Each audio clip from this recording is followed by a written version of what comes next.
এটা একটা গণতন্ত্রের মানে কি বলবো, এটা সৌন্দর্য। প্রতিবাদ করবে, কিন্তু সেই গণতন্ত্রের উপর, সেই প্রতিবাদী জনগণের উপর যদি আপনি লাঠিচার্জ করতে যান, সেটা হবে স্বৈরাচারী। So let's not do that. আমি এটা পলিটিক্যালি ইন্টারপ্রেট করতে চাচ্ছি না।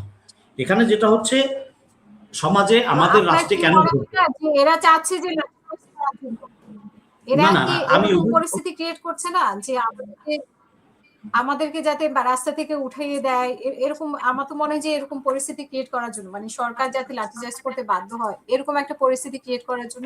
না, এটা আমরা সবসময় আমরা না না না আমি মনে করি না, কারণ সবসময় সবকিছুকে নেগেটিভলি দেখতে নাই। আচ্ছা, সরকারকেও এখানে টলারেন্স দেখাতে হবে, সরকারের ভালোর জন্যই, রাষ্ট্রের ভালোর জন্যই, জনগণের প্রতি শ্রদ্ধা প্রদর্শন করার জন্যই সরকারকে এখানে টলারেন্স দেখতে হবে। আনফর্চুনেটলি সে এখন সরকার, আমি বা হেলেনা তো আছেই সরকারের ঘরে, অন্য কেউ থাকতে পারত, তার বেলায় এটা ঘটতো। বাদ প্রতিবাদের এই ভাষাগুলা বা এই চর্চাগুলা বন্ধ করতে চাওয়া বা এর মানে দুর্নাম করা, সেটা কিন্তু আর একটা স্বৈরাচারীর জন্ম দেওয়ার লক্ষণ। কিন্তু লেটস নট ডু দ্যাট, আমরা ওইভাবে করব না। ঘটনাটা এইখানে, ঘটনা একটা মানুষের জীবন নিয়ে, সমাজে একটা অঘটন নিয়ে, একটা মর্মান্তিক দুর্ঘটনা নিয়ে এখানে বিএনপি, আওয়ামী লীগ, বিরোধী দল, জাতীয় দল, এই আলোচনায় আসা উচিত না। এই ব্লেম গেমে আসা, ব্লেম গেমের রাজনীতিটা থেকে আল্লাহর রাস্তে আমরা সবাই বেরোয় আসি। আমাদেরকে সাধারণ জনগণকেও সহযোগিতা করতে হবে। আমি তো প্রথমেই বলেছি, বিএনপি কি ধর্ষক? না, বিএনপি না।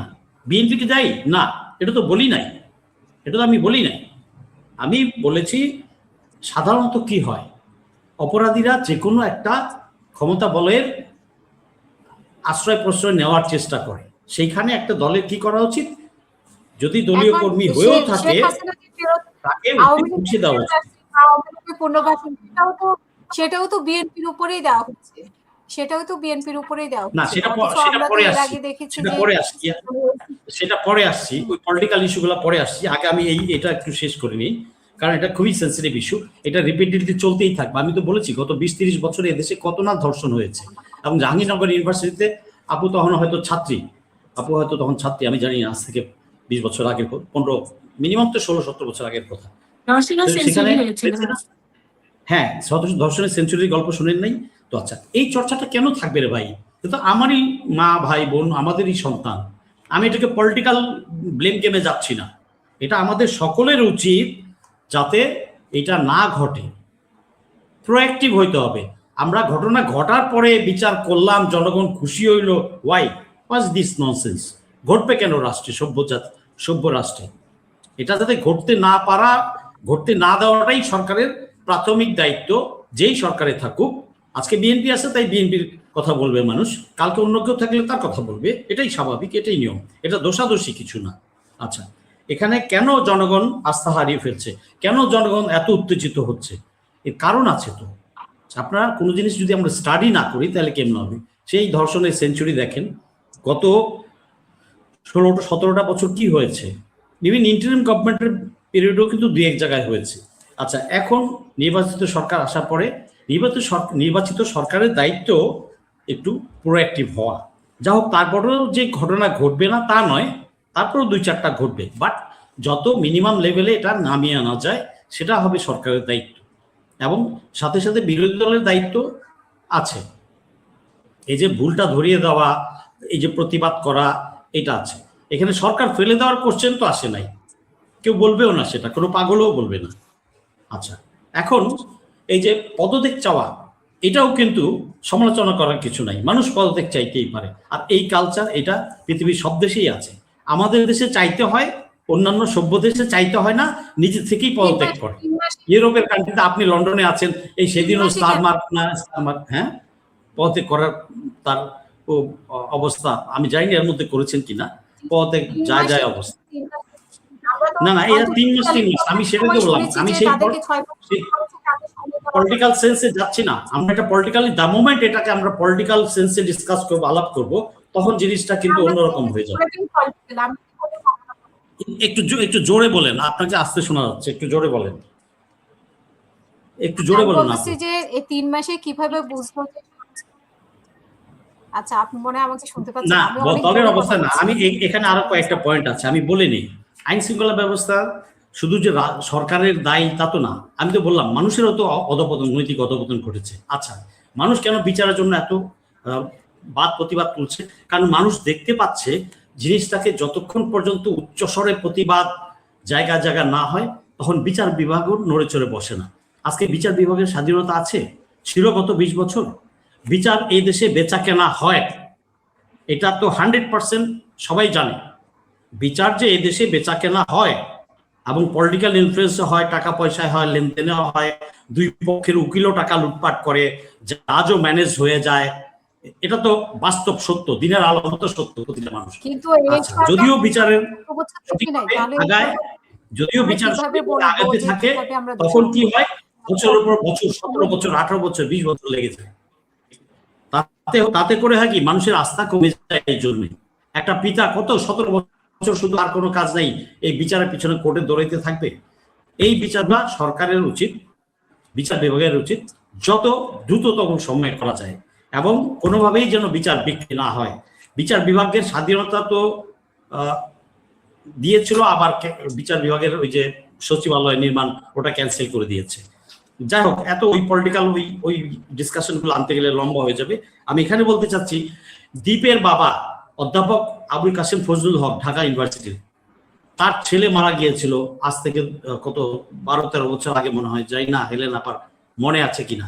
দীপের বাবা এমিরেটাস অধ্যাপক আবুল কাসেম ফজলুল হক, উনিও কিন্তু বলেছিলেন যে আমি বিচার চাই না। মানুষ বিচার চায় না মানে কি বুঝতে পারছেন? বিচার বিভাগের কত খারাপ নিম্নতম অবস্থানে চলে গেছে। এটা হচ্ছে সংকেত, এটা হচ্ছে সংকেত, এটা হচ্ছে মেসেজ, এটা হচ্ছে মেসেজ টু দি গভর্নমেন্ট। এটা বুঝতে হবে যে মানুষ কি অবস্থায় গেলে রাষ্ট্রযন্ত্রের, রাষ্ট্রের 3টা বিভাগের কোন অবস্থায় কতটুকু অধপতন অবক্ষয় হলে পরে জনগণ তখন বলে আমি বিচার চাই না। আচ্ছা, এখন তার স্কুলমেট জনগণ সবাই বলছে বিচার করবো, আমাদের হাতে দিয়ে দেন। আমি একটু আগে আপনি এখানে বসার আগেই একটা ইয়েতে দেখলাম, তার স্কুলমেট একটা ফেসবুকে পোস্ট দেখলাম, তার ক্লাসমেট বলতেছে আমাদের হাতে ছেড়ে দিন। ইউ সি, এগুলাকে রাগান্বিত ভাবে বা দলাদলি বা ওই মাইন্ডে না নিয়ে, let us study this things. এই জিনিসগুলো নিয়ে গভীর চিন্তার বিষয় আছে। কেন, কোন পর্যায়ে এসে, কেন মানুষ 100% আস্থা নাই বিচার বিভাগের উপরে? যা দুই একটা হয় বিচার কেউ পায়, সৎ বিচারটা ন্যায়টা পাইতে হলেও তাকে টাকা দিয়ে পাইতে হয়। রাষ্ট্রের এই অবস্থা, এই ল্যাংটা অবস্থা, আমি আপনি সবাই জানি। হ্যাঁ, এখান অতীতের ইতিহাস বলতে আমরা তো এই সরকারকে দেখতে হবে যে এই সরকারের সময় কি হয়, এই সরকারের সময় বিচার না, সরকারেরটা পরে আসে। আমি তো বলি নাই সরকারকে এখনই ফালাই দেন, 3 মাস না দেখে, 1 বছর না দেখে, 2 বছর না দেখে আপনি একটা সরকার ফালাই দিবেন, তাহলে দেশ চলবে কিভাবে? সরকারকে থাকতে হবে তো, সরকারকে করণীয় কি সেইটা সরকারের চিন্তা করতে হবে। এই মেসেজটা সরকারকে সিরিয়াসলি নিতে হবে যে একটা বাবা বলছে আমি বিচার চাই না। What is this message? This is a very serious message to the state. যদি কেউ রাষ্ট্র নিয়ে চিন্তা করে, তার যদি জ্ঞান থাকে, পড়াশোনা থাকে, তাহলে তার এইভাবে চিন্তা করা উচিত যে this is a very message. এই মেসেজটা যদি অ্যাড্রেস না করে, রোশানলের আগুন ছড়াইতে বেশিক্ষণ লাগে না। এটা করে রাষ্ট্র ব্যবস্থা কিভাবে ঠিক করে আনবে, বিচার বিভাগ কিভাবে ঠিক করবে, এই জিনিসগুলাকে মূলে হাত দিতে হবে, এবং এক্সাম্পলারি পানিশমেন্ট হইতে হবে, এবং খুব দ্রুততর সময়ের মধ্যে হতে হবে, এবং বাদীকে, সাক্ষীদেরকে যাতে ইন্টারফারেন্স না করা হয়, তারা যেন আইনের প্রশ্রয় পায়, প্রোটেকশন পায়, এই জিনিসগুলা দেখার ব্যাপার আছে। বিচার বিভাগের যদি ওই পর্যায়ে নিয়ে যাওয়া হয়, তাহলে মানুষ আস্থা পাবে। তখন আর এই দলে দলে মিছিল করতে হবে না, তখন আর এই বাবা বলবে না আমি বিচার চাই না। কারণ বাবা বলছে এই জন্য যে বাংলাদেশে বিচার পায় না, শতকরা হয়তো 10টা পায়, তাও আবার টাকা খরচ করতে হয়, আবার দুই পক্ষের উকিল টাকা লুটালুটি করে।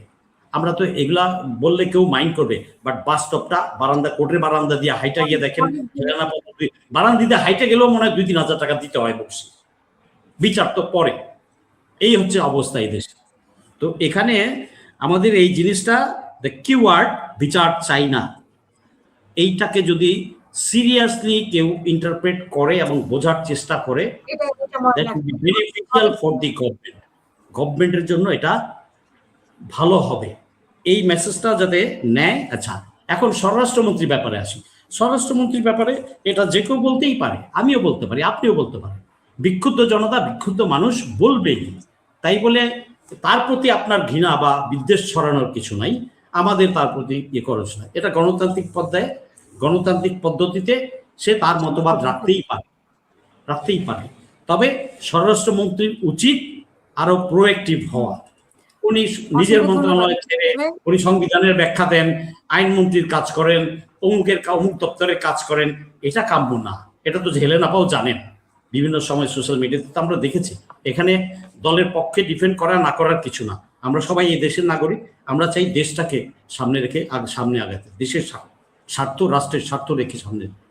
দলের হইসি বলেই যে আমি দল কানার মতো বলতেই থাকবো আর দর্শক শ্রোতা কি বোঝে না মনে করছেন? তাহলে এত কিছু নাই। অবশ্য হেলেনা আপা ডিফেন্ড করতে আসেন, আমি বিভিন্ন শোতে দেখেছি ডিফেন্ড করতে আসে। হেলেনা আপা তার নারী একজন, তার ভূমিকা মা হিসেবে ইয়ে হিসেবে সব বলেছে। এই সমস্ত ব্যাপারে আমি একটাই জিনিস বলতে চাচ্ছি, এই মেসেজটা গুরুত্বপূর্ণ। জি বলুন আপু।